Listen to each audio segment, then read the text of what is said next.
चलो Kumar, break the suspense. तुम किस चीज पे काम कर रहे हो? यस, बताता हूं सर। सबसे पहले पिछले 3 दिनों की मदद के लिए थैंक यू, मधुर अधिराज।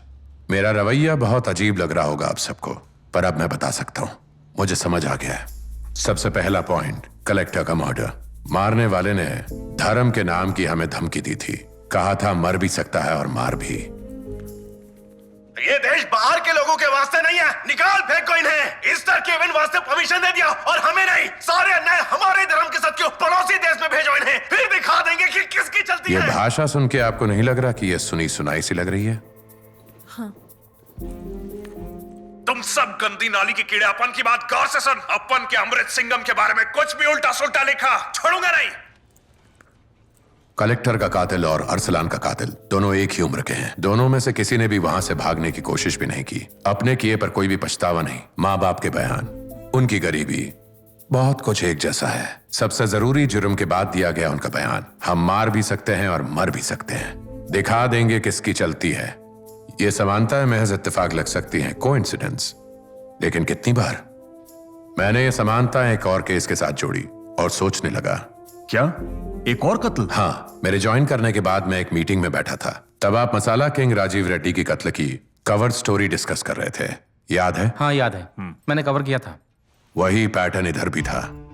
कातिल कभी बाद में जाकर पुलिस स्टेशन में सरेंडर करते हैं, पर कत्ल के बाद वहीं खड़े रहना, यह कितनी बार देखा आपने? रेड्डी केस में भी वही हुआ। मौका वारदात पर गिरफ्तार मतलब सब खत्म। ना बेल ले सकते हो, ना ढंग का वकील रख सकते हो। यहीं हमारा काम शुरू होता है। इसी पैटर्न पर 3 केसेस हो चुके हैं। सब पर स्टोरीज की है हमने, पर किसी ने भी इस तालमेल पर गौर नहीं किया। एक अच्छा पत्रकार होने के लिए सबसे ज्यादा जरूरी है पार की नजर। हमें वो दिखता है जो दूसरों को नहीं दिखता। मसलन एक पुलिस वाला सिर्फ अपने इलाके के बारे में ही जानकारी रखेगा। एक डॉक्टर अपने हॉस्पिटल में आए मरीजों के बारे में ही सोचेगा, और ऐसा ही चलता रहता है। पर एक जर्नलिस्ट को पूरी तस्वीर दिखनी चाहिए, शहर, राज्य, देश और पूरी दुनिया की तस्वीर, कि क्या कोई पैटर्न है। और फिर छपती है वो खबरें जो इतिहास बदल देती हैं। मुझे लगने लगा कि यहां भी कुछ ऐसा ही हो रहा है। चलो वो सब बाद में। इन 3 कत्लों को एक ही नाम दिया जा सकता है, हेट क्राइम।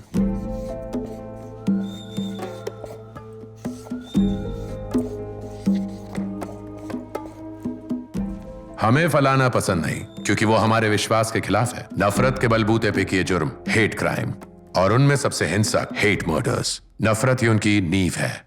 एक मजहब का दूसरे मजहब के साथ, एक कौम का दूसरे कौम के खिलाफ। नफरत आजादी के खिलाफ, संस्कृति को बचाने के नाम पर। एक एक्टर के फैंस को भिड़ाते हैं दूसरे एक्टर के फैंस से।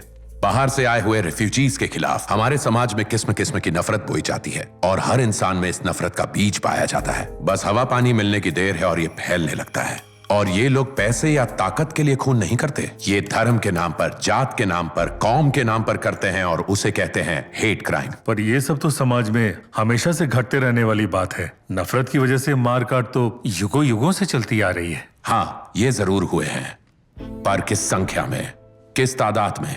ये है एनसीआरबी रिपोर्ट। 2012 तक ये 8-10 से ज्यादा नहीं रहे होंगे, पर 2012 के बाद 150 तक पहुंच गए। ये सब हमारे लिए काफी नया है। 2020 में 158 लोग हेट मर्डर्स का शिकार हुए। जुर्म का ऐसा बढ़ना नॉर्मल तो नहीं है ना मधु? हाँ, मैंने भी ये नहीं सोचा। तो एक बार सोच के देखते हैं, क्या इस सब के पीछे किसी इंसान या किसी संस्था का हाथ है? क्या? आपकी बात तो बहुत ही दिलचस्प है, लेकिन ये सारा कुछ जासूसी फिल्म की तरह लग रहा है। हाँ, सही कह रहे हो। शर्लॉक होम्स की एक बहुत मशहूर लाइन है, सारी इम्पॉसिबिलिटीज हटाने के बाद जो भी बच जाए, चाहे कितना भी अजीब हो, वही पॉसिबल है। सारी इम्पॉसिबिलिटीज हटाने के बाद हमारे सामने जो रह जाएगा वही सच है। कोई इंसान या संस्था इन कत्लों के पीछे है, ये मुझे सिर्फ सोचकर या पढ़कर नहीं लगा। इसके पीछे मजबूत कारण है। जब से मैं यहां आया हूं, एक आदमी मेरा पीछा कर रहा है। अभी भी वो बाहर ही खड़ा है। इसलिए मुझे लगा कि अरसलान के केस में कुछ झोल है। आप जो ये कह रहे हैं, यकीन है आपको? यस। यहाँ किसी को भी नहीं पता था कि आप आ रहे हो। यहाँ तक कि बिलाल सर तक को नहीं पता था। तो फिर उस आदमी को कैसे पता चला कि आप यहां आने वाले हो? शायद वो आप पर नजर नहीं रख रहा था, वो इस ऑफिस पर नजर रखे हुए था। शाबाश, यही मेरा पॉइंट है। वो इस ऑफिस पर नजर क्यों रखेंगे? अब आते हैं इस मुद्दे पर। उन्हें डर है कि कोई यहां आकर सवाल उठाना ना शुरू कर दे। वो जानना चाहते हैं कि मैं कौन हूं और आखिर यहां पर क्यों आया हूं। मेरा अरसलान के साथ क्या रिश्ता था, यह सब पता करने के लिए ही वो मेरा पीछा कर रहा है। उस दिन पीने के अड्डे पर एक लड़ाई हुई थी, याद है धीराज? उस वेटर ने एक बहुत जरूरी बात बताई थी। अरसलान का कातिल उस दिन वहां पी रहा था, ये बात तो सब जानते हैं, पर हमें यह बात नहीं पता कि उसके साथ कौन था।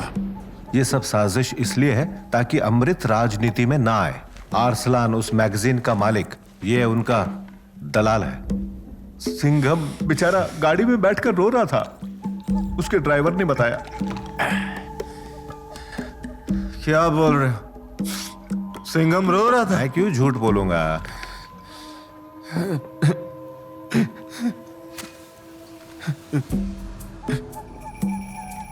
ये लो दोस्त।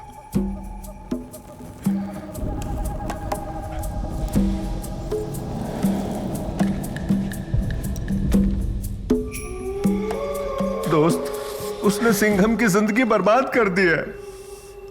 उसके झूठ को अब सब सच समझने लगे हैं और सिंघम पर थूकते हैं, देखा ही नहीं जाता है। हाँ भाई, उसके साथ बहुत गलत हुआ। जब लोग उसको गाली देते ना तो खून खौलता अपन का। अरसलन का ऑफिस इधर ही है। अगले हफ्ते वो अमृत पर एक और गंदा आर्टिकल छपाने वाला है कि कैसे उसने लड़कियों का फायदा उठाया। उसे वो छापने का मौका बिल्कुल भी नहीं मिलना चाहिए, नहीं तो सिंघम तो अब जान ही दे देगा अपनी। उसके लिए उसकी खुददारी सब कुछ है। मैं ये होने नहीं दूंगा। उस अरसलन को बिल्कुल नहीं छोड़ेगा, सबक सिखाएगा।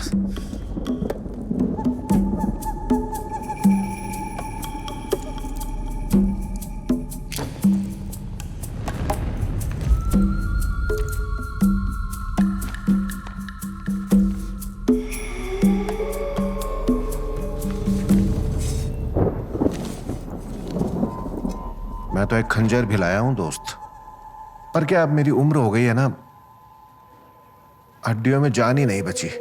तुम्हारी उम्र का होता ना तो उसे कब का खत्म कर दिया होता। तुम्हें पता है मेरी सारी जिंदगी अमृत सिंघम के सहारे ही कटी है, और उसके लिए तो मैं मर भी सकता हूं और मार भी सकता हूं।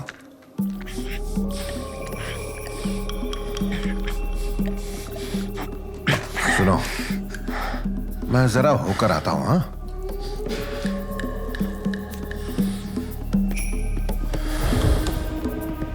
भाई और कुछ चाहिए क्या? हट भाई, भाई, नहीं भाई।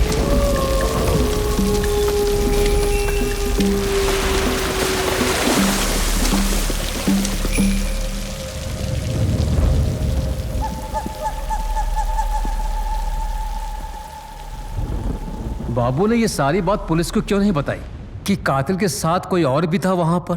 क्योंकि पुलिस ने उससे पूछा ही नहीं। यही बात मैं कह रहा हूं, हम सब ने इस बात को नजरअंदाज किया है। मैं बार बार पूछता रहा कि अरसलान के केस को लेकर कोई शक है। तुम सब ने उस कत्ल को अपनी आंखों से देखा। एक पल के लिए भूल जाओ क्या देखा और सोचना शुरू करो। क्या वो नाटक रचा गया था? तुमने देखा जो तुम्हें दिखाया गया। जैसे कि एक फिल्म की स्क्रिप्ट लिखी जाती है, वैसे ही जो तुमने देखा वो एक छलावा था। ये क्या कर रहे हो कुमार? आंखों देखी बात आखिर झूठी कैसे हो सकती है? तभी तो ये लोग इतने शातिर हैं। वो फैन खूनी था, इसमें कोई शक नहीं है, पर उसको कठपुतली की तरह किसी और ने नचाया है, ये पक्का है। अब उस इंसान को एक नाम देते हैं इन्फ्लुएंसर। वही इंसान जो मेरा पीछा कर रहा है। किसी ने नफरत की आग को हल्की सी हवा दी और एक मासूम के हाथों खून कराया। अगर हमें पता चल जाए कि वो कौन है तो होगा असली खुलासा। अगर आज अरसलान जिंदा होता तो वो भी यही करता और मैं भी यही करूंगा। तो क्या तुम ये कह रहे हो कि अमृत सिंघम ने खुद यह कत्ल करवाया, एक फैन को गुमराह करके उसी के हाथों अरसलान का खून करवाया? मुझे तो यह बिल्कुल भी सही नहीं लगता है। ये तो मैं नहीं जानता, और सबूत के बिना हम कुछ भी नहीं कह सकते। सबूत ढूंढने के लिए मुझे मदद चाहिए। अरसलान की तरह वो सारे मर्डर्स जिसके यही पैटर्न हो, जैसे कलेक्टर का मर्डर, मसाला कंपनी के मालिक का मर्डर, ये पता करना होगा कि उधर भी क्या कातिल को गुमराह किया गया था। क्या वहां भी ऐसे इन्फ्लुएंसर्स थे? हाँ ठीक है, तो जो आदमी आपका पीछा कर रहा है, क्यों ना हम उसी को ढूंढकर पता लगा ले। अगर वो भाग गया तो अपने नेटवर्क को आगाह कर देगा। हमें चुपचाप किसी और इन्फ्लुएंसर को ढूंढना होगा, उसको बिना कोई खबर लगे। और जब हम किसी ऐसे इन्फ्लुएंसर को ढूंढने में कामयाब होंगे, तब जाके पता चलेगा कि हमारा शक सही है। लेकिन कातिल तो हर रोज दर्जनों लोगों से मिलते और हंसते बोलते होंगे। उनमें से कोई एक उकसाने वाला कौन है, कैसे पता चलेगा? इस किस्म के कई सारे और इंसिडेंट्स छोटे छोटे गांव में भी हो रहे हैं। बड़े शहरों में सब अनजान होते हैं, लेकिन छोटे छोटे गांव में बाहर से आए इंसान को ढूंढा जा सकता है। किसी छोटे गांव में ढूंढो ऐसी कोई वारदात, तभी ये गुत्थी सुलझेगी। किसी भी केस का पीछा करने के लिए उसकी तह तक जाना जरूरी है। सिर्फ यही एक तरीका है। पिछले 7 सालों में हुए सारे हेट मर्डर्स की लिस्ट तैयार की है। इन गांव कस्बों में जाकर पूछताछ करेंगे। हमारे सारे आउट स्टेशन रिपोर्टर्स को तुरंत ही काम पर लगा दो।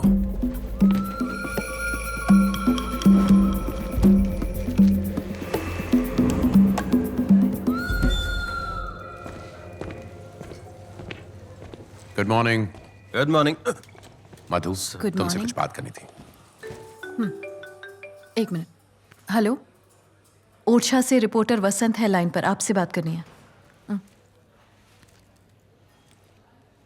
हाँ वसंत। हेलो सर, ओरछा के पास एक गांव है निवारी जिले में। कलेक्टर का कातिल मदन जो है वो यहीं का है सर। उसके दोस्त बता रहे थे कि 10-15 दिन पहले वो इनका साथ छोड़कर पास के एक दुकानदार के साथ उठने बैठने लगा था।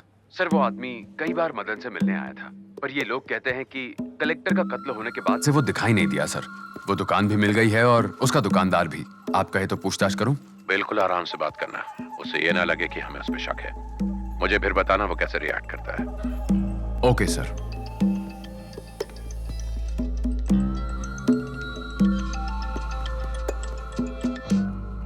हेलो सर, एक रिपोर्टर आया था, मदन के बारे में पूछ रहा था। तुमने क्या कहा? मैंने उससे कुछ नहीं कहा सर, लेकिन थोड़ा डर लग रहा है सर। ऐसा करो, उस सेफ हाउस में जाकर छुपा दो। हाँ ठीक है, आज रात को ही निकलता हूँ सर।